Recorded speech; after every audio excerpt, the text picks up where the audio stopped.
So talking of deadlines, I think the next submission date for a CMOLT portfolios, if you're wanting to go for the next round, is coming up end of October. So basically, if you're wanting to submit for the next round of accreditation, you've got about a month to put your portfolio together.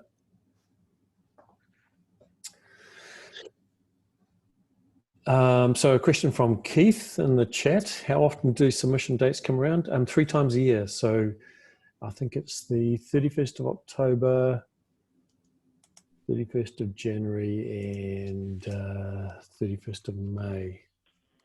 So they're kind of every 4 months, basically. So you can, submit your portfolio for accreditation any time, but it's probably not going to get sent out for peer review until after those dates. And it's really just to give, everyone's doing this. It's peer review, and everyone's doing it voluntary. So just it gives a bit of time frame for people to be able to work around. Well, welcome everyone. It's great to see such a good crew along for our week 3 of the CMOLT CMOOC, and join together, have a bit of a discussion, bit of an overview, look at where people are at and all the activity that's hopefully going on. And we're seeing some evidence of that in the discussion forums, which is great, and also in our project bank. So thank you for those that have been contributing to that. Also welcome this morning to Dr. Raj, who has been busily commenting over the weekend on your contributions on the forums and the project bank.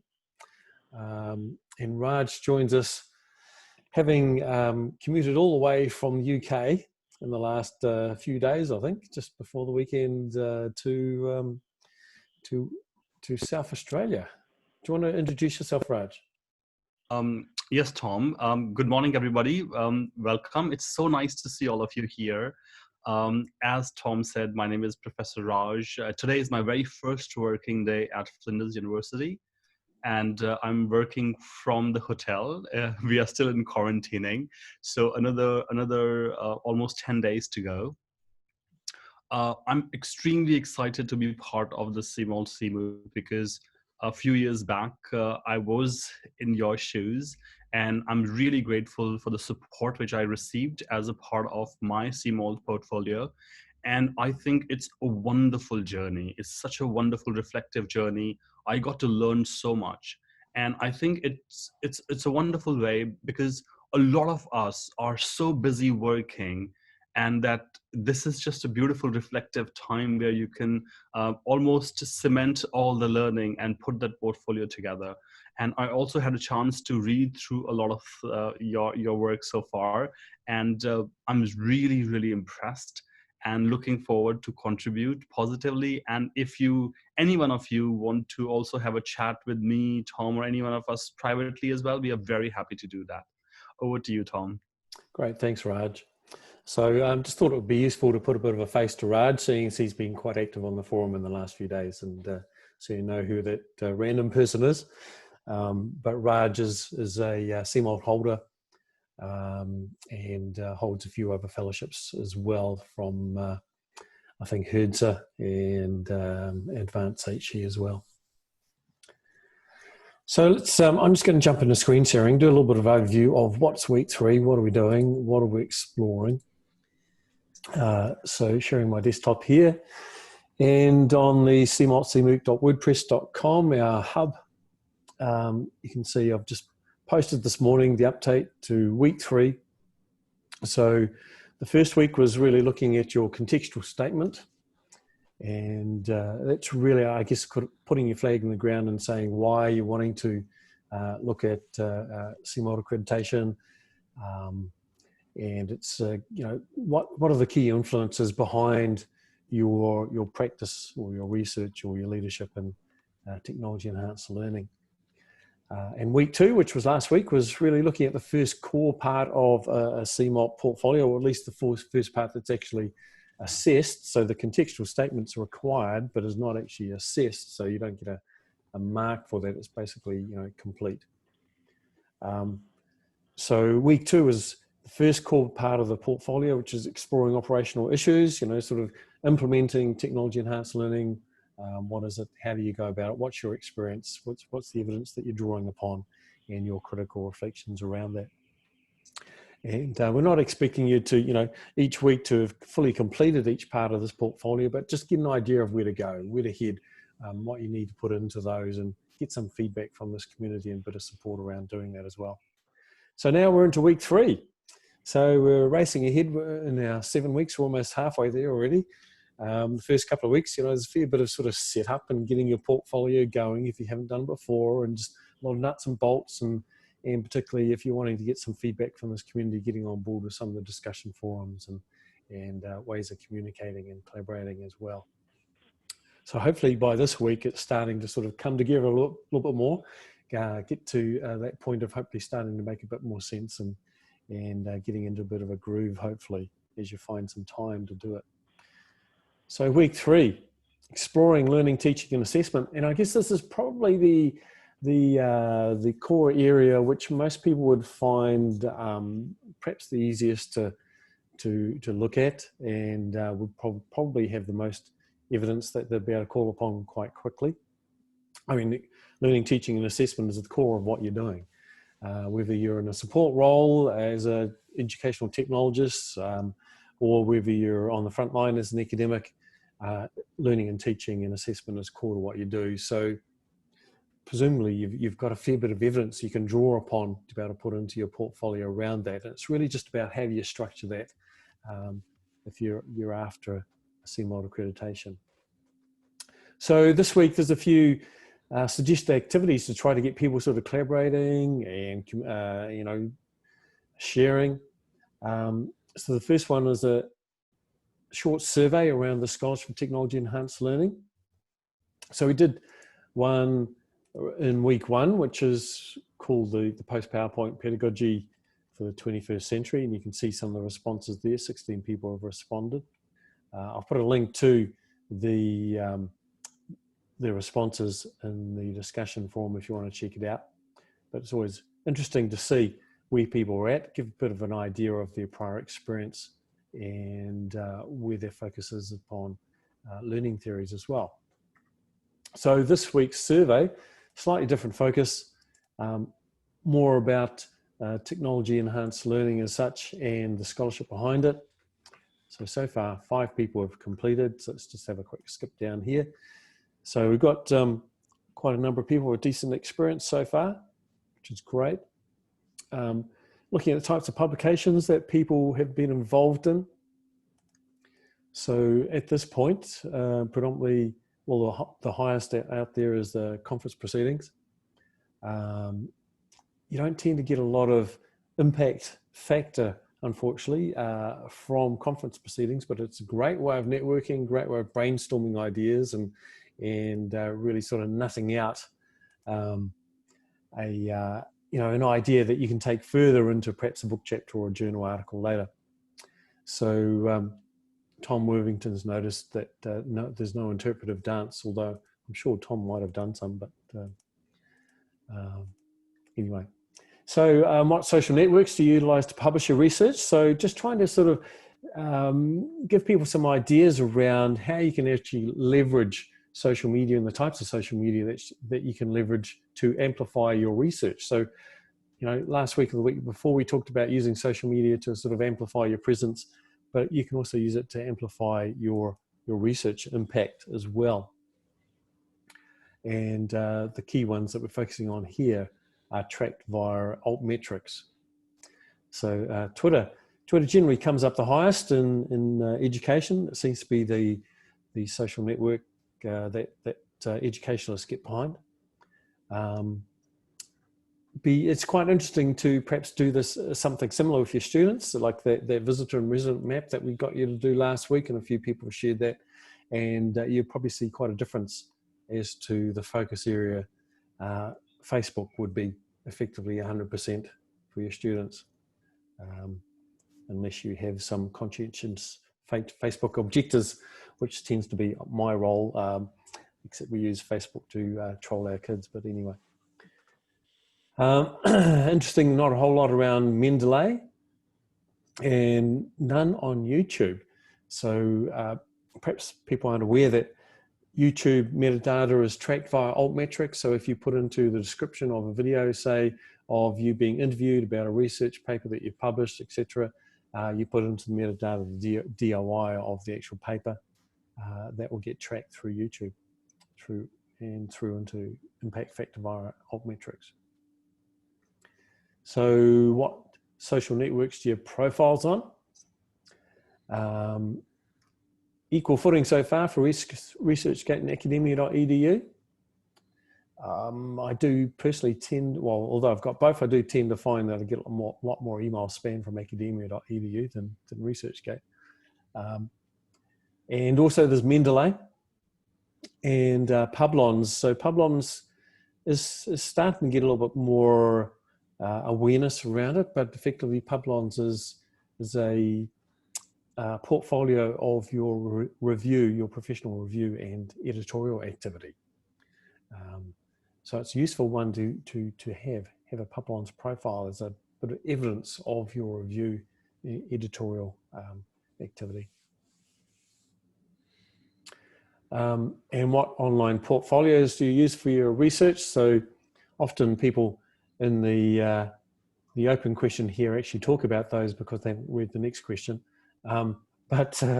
So these cover some of those around where you're publishing, so WordPress, LinkedIn, other, and a lot of the other ones come into these ones here, which is OrcID, Google Scholar. A little bit surprised that I guess we've only got 5 responses so far, but that not everyone actually has an OrcID profile yet, because it's becoming very much the de facto standard, particularly among most journals now require you to have an OrcID, Open Research and Contributor Identifier.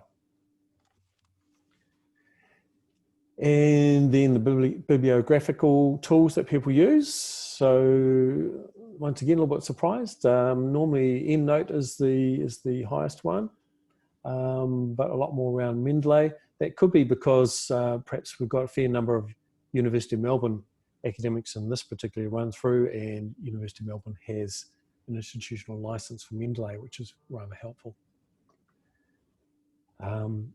And then the domains that people focus on: scholarship of teaching and learning, discipline, specialty. Normally that's the highest, but it's nice to see that SOTL is holding its own so far. We'll see how it goes as other people respond. And what research measures do people consider the most important? Yeah, there's the traditional one is impact factor and citation counts. It's interesting to see altmetrics is up there so far. And then the question I'm probably most interested in is what forms of mentoring in SOTL would you find most beneficial? And it's nice to see community practice right up there. Okay, so that's just the survey. So if you haven't done that survey yet, then have a go at that. As you can see, it's just 10 short questions. So I also suggest that perhaps you might want to collaborate with some of your peers. If you know other people from your institution are doing the CMOOC, or if you know other people in the CMOOC outside your institution who might be interested, or it might be a way of getting some people on board, is do a collaborative assessment design that you could perhaps put on Google Docs as a bit of evidence that you could come back to and actually put into your portfolio. So we're suggesting you can share that in the project bank, and the project bank is linked off the main hub.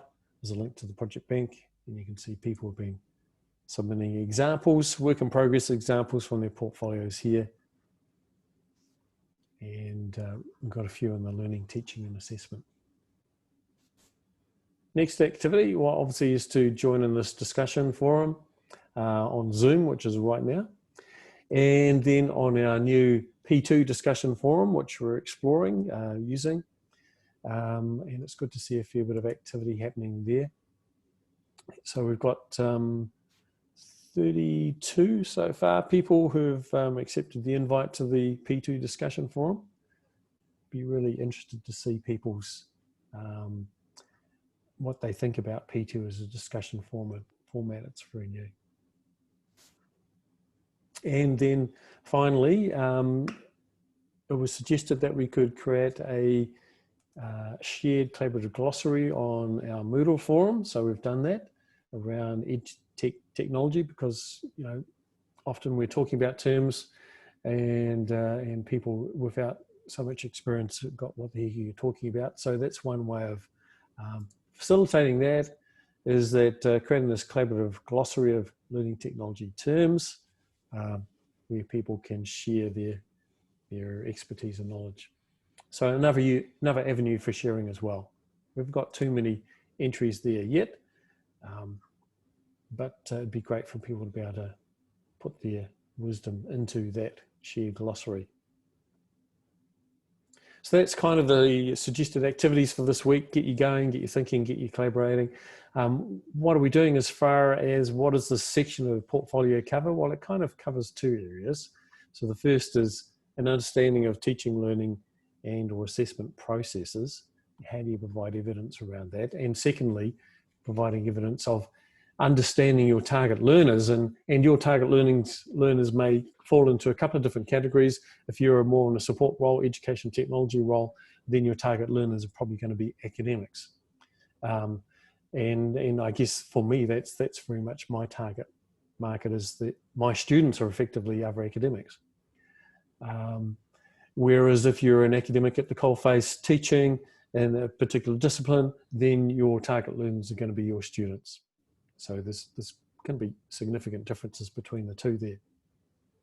How do you go about assessing in those different types of communities, and how do you understand the needs of those particular learners? So it's sort of reflecting through those, looking at your experience of teaching, learning, and assessment, and reflecting critically upon it. So some of the types of evidence that I'll just suggest, it could be evidence of learning design. That's why the suggested activity for this week is, if you haven't got some already, you could work with a colleague on collaborating on creating a curriculum design or a new assessment activity. So you've probably done a lot of this, but have you created, saved examples of that? Have you got evidence of that that's easier to hand? Apart from perhaps a whole lot of Word documents that you've used to create new programs, new curriculum, new assessment activities, etc. Think about how can you provide evidence of that. Other evidence, well, we've heard from Raj, who's our multiple award winner in different areas, and so if you've got advanced HE fellowship already, well, there's evidence that you've critically engaged with the concepts of teaching and learning and assessment, because that's integral to that fellowship. If you've got a learning and teaching award, well, that's a fantastic evidence as well.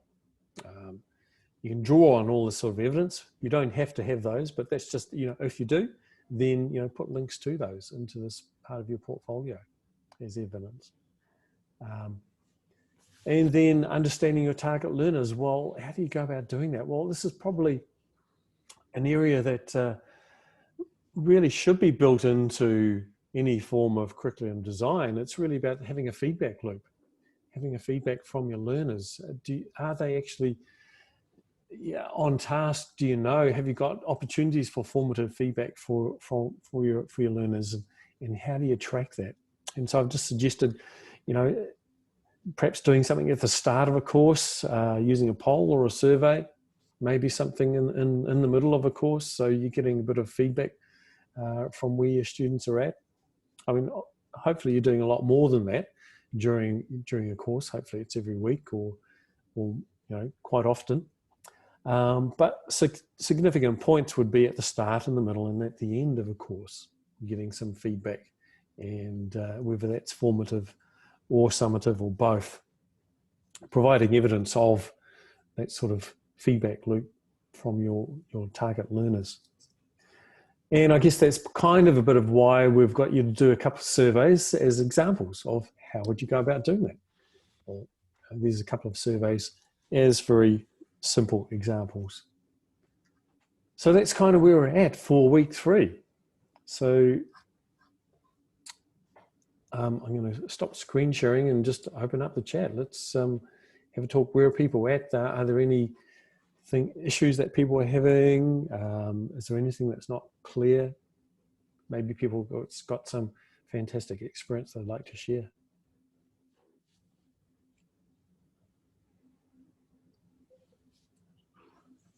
I'd agree with you, Tom. I found this week much easier than the previous week. So, teaching, learning, assessment, my kind of bread and butter. And I felt really comfortable talking about, the 2 criteria in the portfolio statement about the understanding the needs of the learners and so I spoke about constructive alignment and stuff like that. But it was good. Yeah.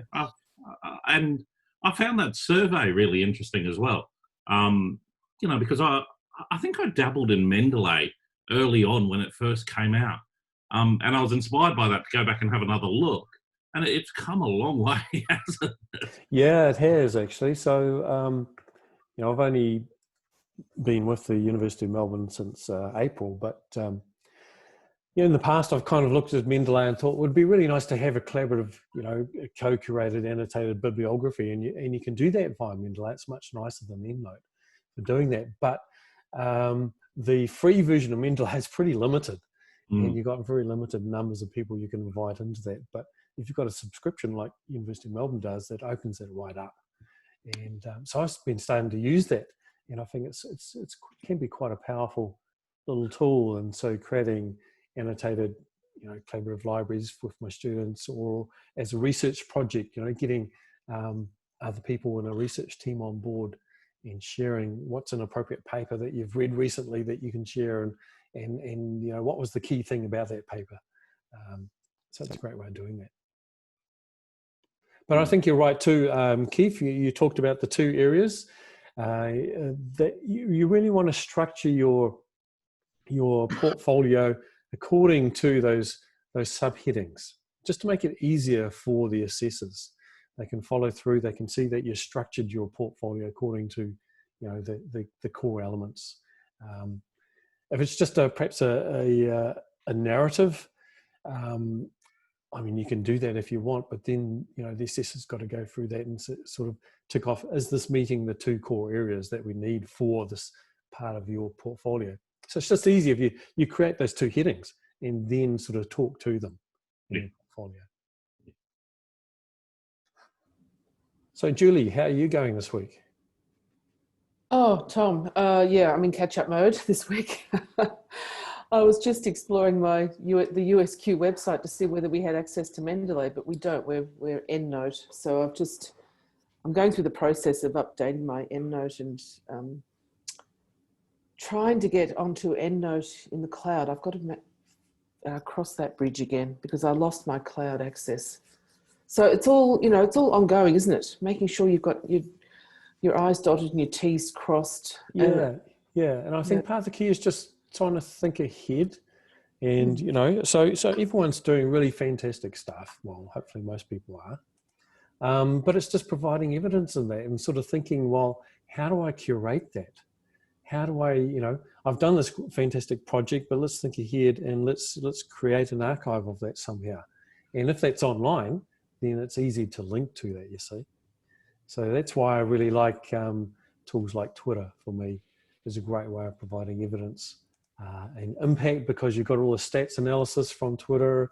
And I love the Twitter moments where you can create a collection of tweets around an activity or an event, and then just point people to that.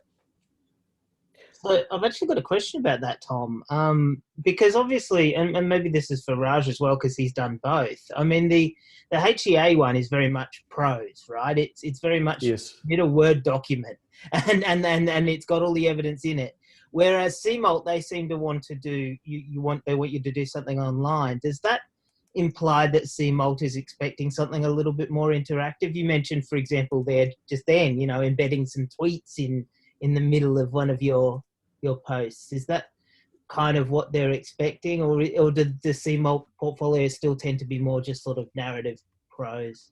Most of the ones that I've seen, and you can look on the the Escalate website to the CMOT section to see some Australasian examples, but there's a lot more obviously in the UK from Alt's site, and most people share their portfolios openly. Not everyone does, but you can see examples. But most of them are basically an online e-portfolio of some sort, and there's quite a variety. So that gives you that opportunity to be able to embed interactive elements into it, interactive evidence that can grow as well over time. So if you have a link to, say, your altmetrics or something like Twitter, etc., that is continually updated, then you just need, if you've got that's embedded into your portfolio, then you don't have to manually sort of keep on updating it. So it's kind of like, use the technology to make your life easier, and that should be part of what we're thinking about. If technology is part of our job, it's integrated into the way we teach. Is not make life harder via technology, but think more cleverly about how we use technology in teaching and learning, and for our own research and for our own evidence.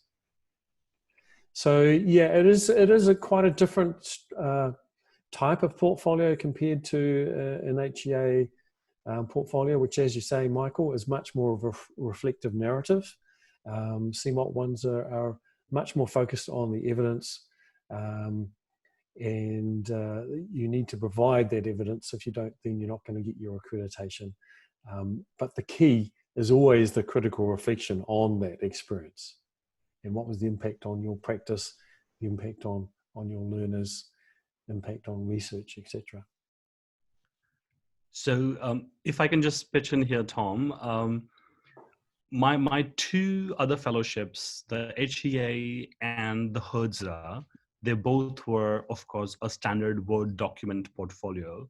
So for me personally, it was quite a bit of a shift to create an online portfolio using WordPress. So CMOT was the very first online sort of a portfolio which I created, and it was initially I had a lot of hesitation within me because I have not done that before. But if I can reflect back on that process, I wouldn't do it anyway other ways. I think it's just so easy once you get the hang of it. It's not complicated at all. If we all can use Facebook, if we all can use LinkedIn, if we all can use Twitter, if we all can surf internet, we can very well do WordPress as well. It's so easy, so simple, so seamless. So and the more we'll try, the better we'll get hang of it. And also one more thing I would like to highlight here is it's the interplay between technology and teaching. I need to always remind myself that that's the fundamental thing I need to keep in mind. And also not be afraid of writing a first draft. And that first draft doesn't have to be on WordPress directly. You could very well write something on a standard Word document. And once you think you have something ready, then you can experiment and play with your WordPress portfolio. So it doesn't have to be perfect right from get-go. It's important to keep that in mind.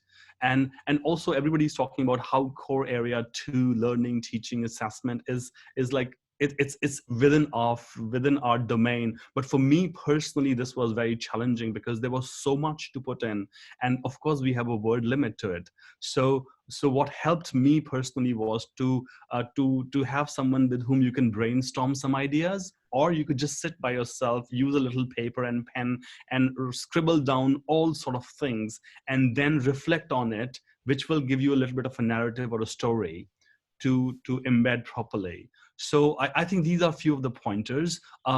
Use WordPress or anything else if you want to. Give it a go. It's not as complicated as it sounds like, even if you have not done that before. Second, don't be afraid of creating first draft, because it doesn't have to be perfect. It's usually we fine tune and we polish the first draft, and that's how it evolves like a proper story. And third, sometimes the more you reflect, you realize that, hang on a second, I can actually use that as an evidence. Because as Tom was saying, you literally need evidence for everything. And the more we reflect on some of those things, the evidence are there. It's just about identifying them and putting them in the story. So For example, the comments from students, the emails from them, all those sort of things, or if someone has commented something on your LinkedIn or your Twitter, you could use a whole range of things as evidence, which is really cool thing. So the more you reflect on it, the more you look closely, I'm sure you all will be able to identify. And if anyone is finding it hard, there's absolutely no harm to just say that, hey, you know what, I'm struggling a bit. Can we have a chat? To just have a bit of a discussion around those things. And hope this helps. Thank you. Yeah, thanks, Raj. So I think the other thing to keep in mind while you're doing your portfolio and developing it is the sort of, I guess, the core ethos behind CMALT is perhaps a little bit different to other fellowships as well. So one of the really key ones is around collaboration and how to use technology to collaborate. So you want to sort of bring that through as a theme underlying all sections of your portfolio. You know, how have you collaborated with other people, and how has technology been able to enable you to be able to do that? So some other fellowships are perhaps a bit more of a personal journey. One of the core ethos behind CMALT is about sharing and about collaboration. And another one is keeping up to date. So I guess that's kind of why we kind of mentioned, well, the fact that you have to update your CMALT portfolio every 3 years to continue your accreditation. And although that seems like a real drag, it's not a complete rewrite of your portfolio. It's just what have I done in the last 3 years and providing evidence of that and critical reflection on it. And so it's just basically an update, but effectively keeping up to date with technology, because technology changes and it's very, very rapid. You know, it's so that's another core theme that you need to spread through your portfolio.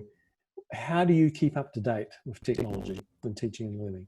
What are some of the processes you use? You know, how do you go about doing that? How do you do you go to, you know, EdTech conferences to network with other people? Do you participate in things like CMOOCs, etc.? Do you, you know, each day, you know, read news feeds, etc., to find out what's happening, and just sort of trying to link those sort of core sort of ethos thing through your portfolio as well, collaboration and keeping up to date.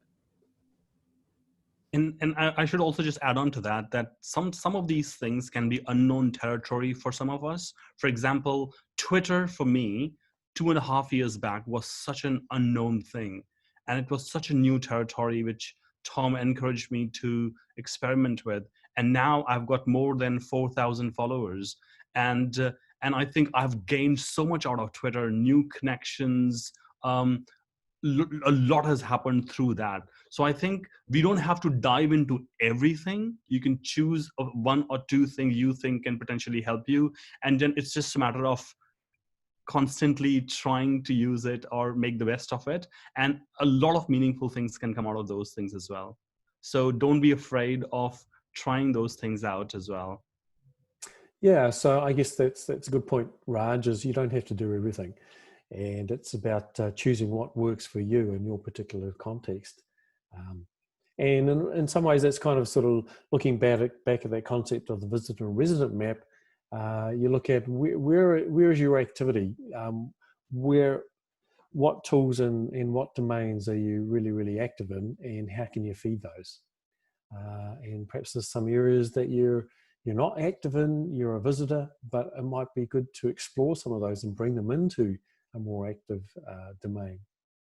But it doesn't have to happen overnight. It can take a while. So Raj is trying to get more followers on Twitter, obviously. So you know, stick your Twitter address in the chat, Raj, you might get some more followers. Of course, I'll do that. One more quick thing I want to mention is when we were doing this, I was a part of this cohort 2 years back. We got a lot of support from each other, from the participants. So I remember I wanted to get some sort of a feedback, and there was this person from UK who very willingly said, hey, why don't you send it to me? I'll have a look. and then you have a look at my part, and then let's have a quick chat. So this community of practice, this is so helpful. This is very safe space. I'm sure all this has been covered before, but for me, that's the most important thing I'll hold on to. So it's really safe space, very helpful. Everybody's supportive. Everybody's very collaborative. We should not afraid of the fact that, oh my God, I may sound a bit silly if I say that I don't know this, I don't know that. I'm sure nobody judges each other. This is the perfect bunch of crowd here. So by all means, share things openly and seek help. There's absolutely nothing wrong with that.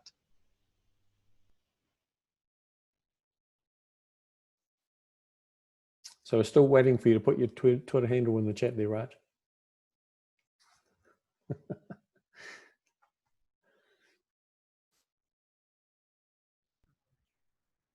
Tom, while you brought up Twitter, and Raj has brought up Twitter. Oh, and by the way, hi Raj. Hi Neil. Haven't seen you for ages. I know. I'm one of Raj's 4,000 followers, I think. I joined CMOOC last year, and we had the similar conversation in that, try and join Twitter, and I did join Twitter, and I must admit I haven't really got the hang of it, and I don't know whether this is appropriate or not, but maybe at some point in one of these meetings, if somebody who, like Tom or Raj, who knows a lot about how to use Twitter effectively and efficiently, could spend 5 minutes and just give us your top 3 tips about how you might use Twitter in a way to in the ways that you do, I would be really grateful for that. Well, we could probably talk about that a little bit now. Obviously, we've got some pretty good Twitter users on this call already. I mean, Julie is probably one of our biggest celebrities on Twitter. Julie, do you want to share some tips and hints? Yes, sure. Look, I've been using Twitter since it first came out, so I guess that's why I've got so many followers, and a lot of my followers are from my history in K-12 education. So it's really only the last few years I've started to attract higher ed followers, I guess, and interact with higher education.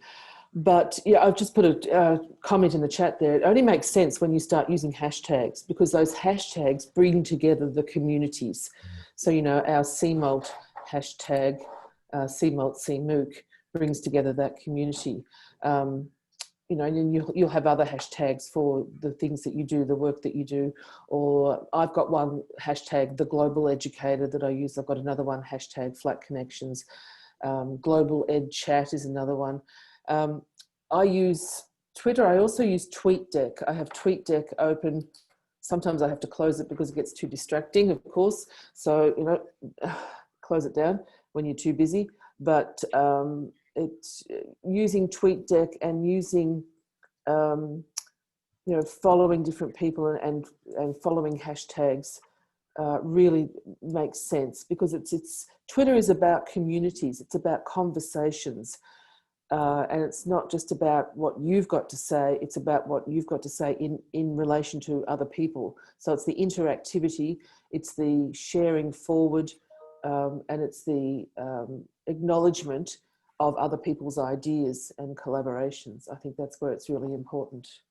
Yeah, I think that's part of the key. What Julie's saying there is it's about trying to facilitate that discussion, that conversation.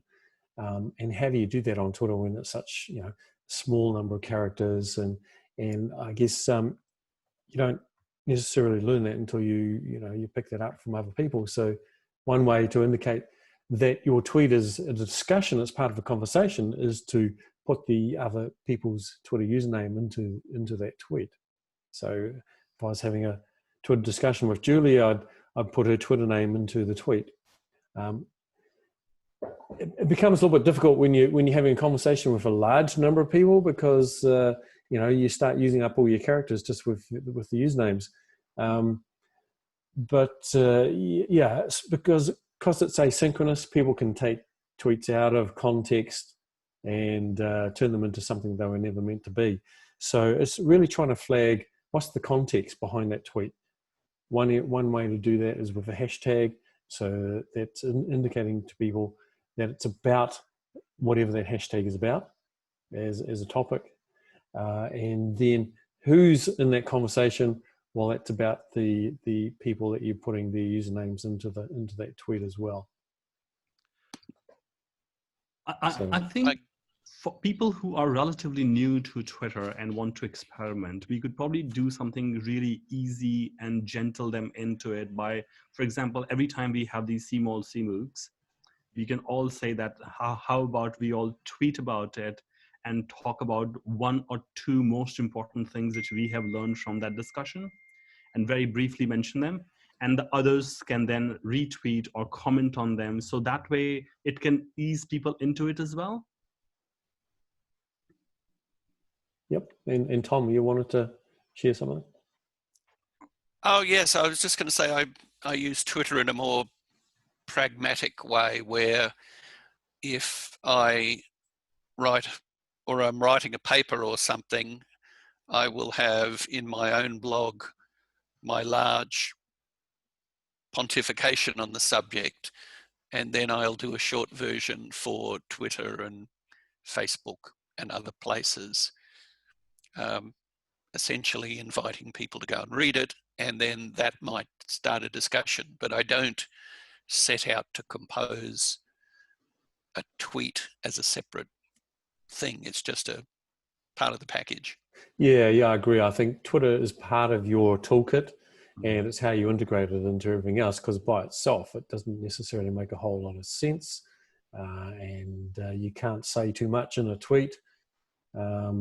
So really linking to other content and using Twitter as a way of amplifying that. So a blog post to your journal article page on the journal site, to the YouTube video that you've just produced, etc. Well, the other thing is you can't easily take back a tweet. So I will tend to make a fairly bland statement to start with in Twitter, whereas in my blog, if people say that's a load of rubbish, that's wrong, I can quickly change the blog before everybody else reads it. So because it's a very challenging experience to put yourself out there in this way.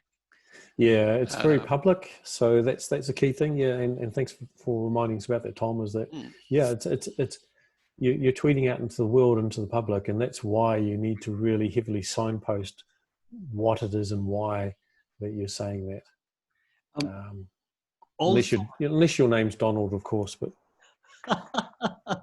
Also, I think a few of the universities, I'm seeing this trend that they are creating some innovative competitions. For example, Flinders University, they recently celebrated a doc fest, and then one of the competitions was about tweet your PhD.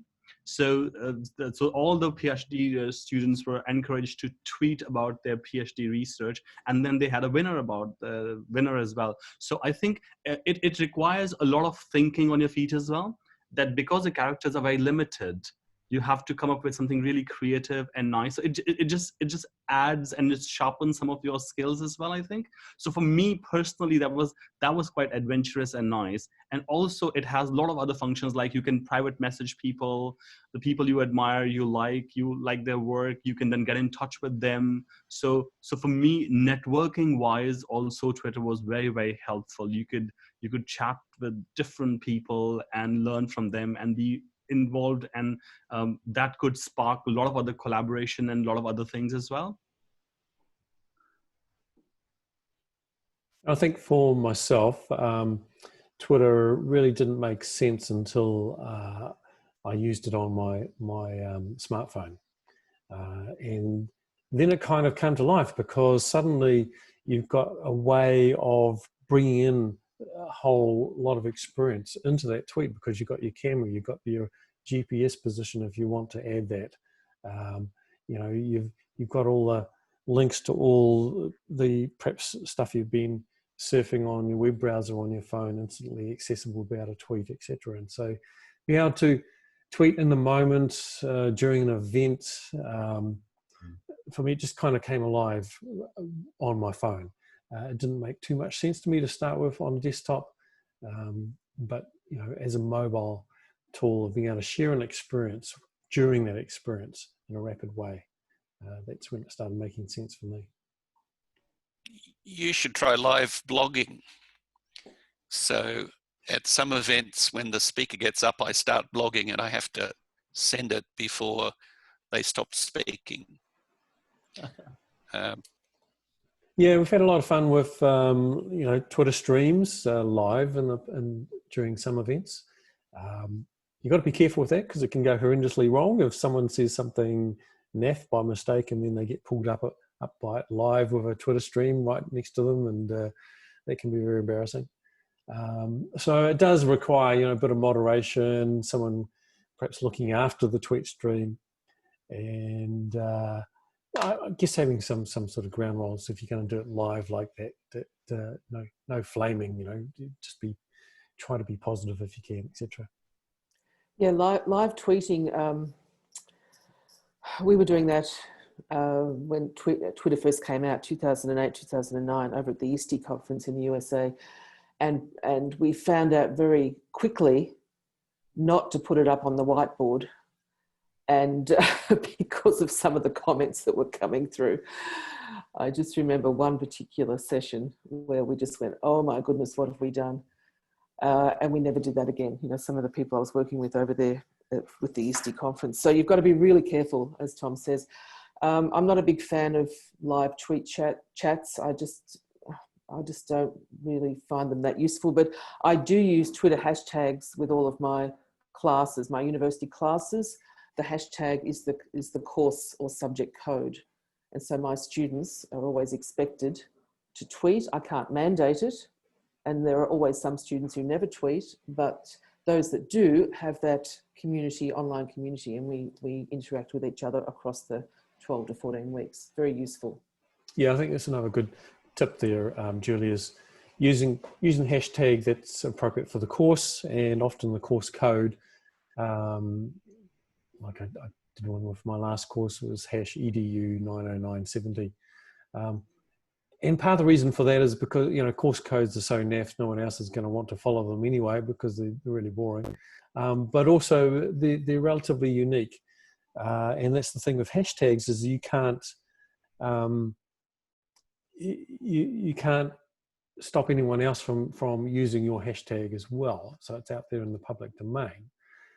So whenever you're going to use a hashtag for an event or activity, it pays to check. Go and have a search on Twitter via that hashtag to see who else is using it and what they're using it for, because you don't want to embarrass yourself by using a hashtag that someone's using for sharing nefarious stuff online. And often by using a course number or identifier, no one else is going to bother to use that. So that's a nice little tip from Julie. I think also coming back to the CMALT portfolio, one thing which helped me was that every time there would be this CMALT CMOOC, I would go back and try and scribble down something on the topic. So that way, although by the end of this thing, you'll not have your whole portfolio ready, but you will definitely have some key ideas or key themes sort of charted out, ready for the portfolio, because at some stage you will need a dedicated time actually to work on all these aspects of the portfolio, but the brainstorming can definitely happen. So make sure you all use some time, 5, 10, 15 minutes after this CMALT CMOOC, or at some stage during the week, to scribble down few key pointers, and then that will eventually definitely help and contribute towards the overall portfolio as well. Do we have any other questions or comments from people?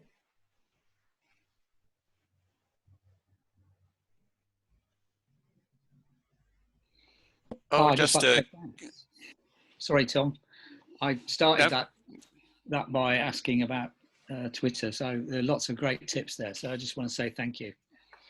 Sorry, Tom, to interrupt you.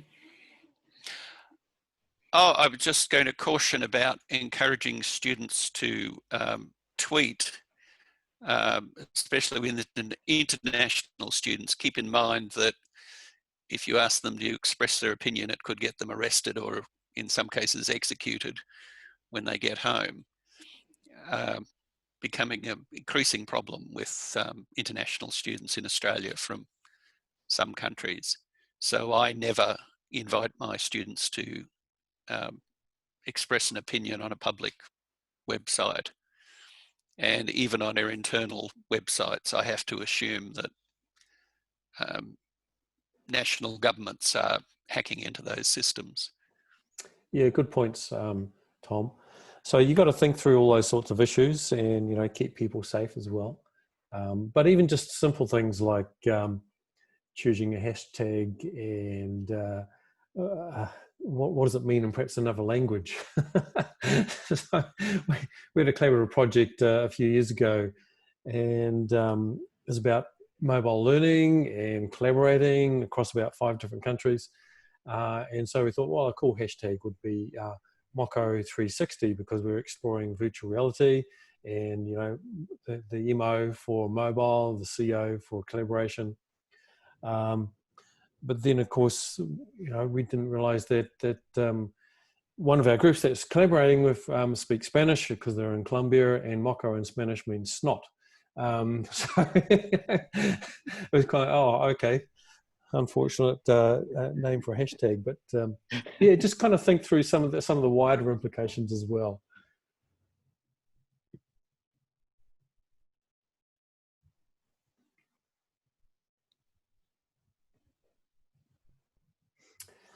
Well, our conversation seems to have come to a bit of a natural end. So let's finish our discussion at this point for today. So just to remind you to keep an eye on the cmooc.wordpress.com site as a hub. And each week we just announce there, you know, what part of the portfolio we're looking at. It also links to all the other resources. So it links to the discussion forum on Moodle and also to our new P2 discussion forum. It's great to see more and more people getting active there. We've got most of the current 40 participants active on that discussion forum. And the discussion forum only works if people share. So it's not just about me and Raj. You know, get in there and share and give people feedback, or else it's just a bit of a monologue. Twitter, if you get on board with Twitter with the hashtag CMOC. And then, of course, if you're wanting ideas around what to share and how to share it, then just look at the activities for each week as starting points, things to get you thinking. I like the term triggering events, stuff to just get you going. It's not about the content, it's about the network, it's about the people. So thank you, everyone. Good to see you all here, and keep working on your portfolios. Looking forward to seeing you all online, and we'll catch up next week during our webinar. See you all. Thanks, Tom. Thanks, everybody. Ready? Bye, everyone. Bye, everyone. Thanks, Tom.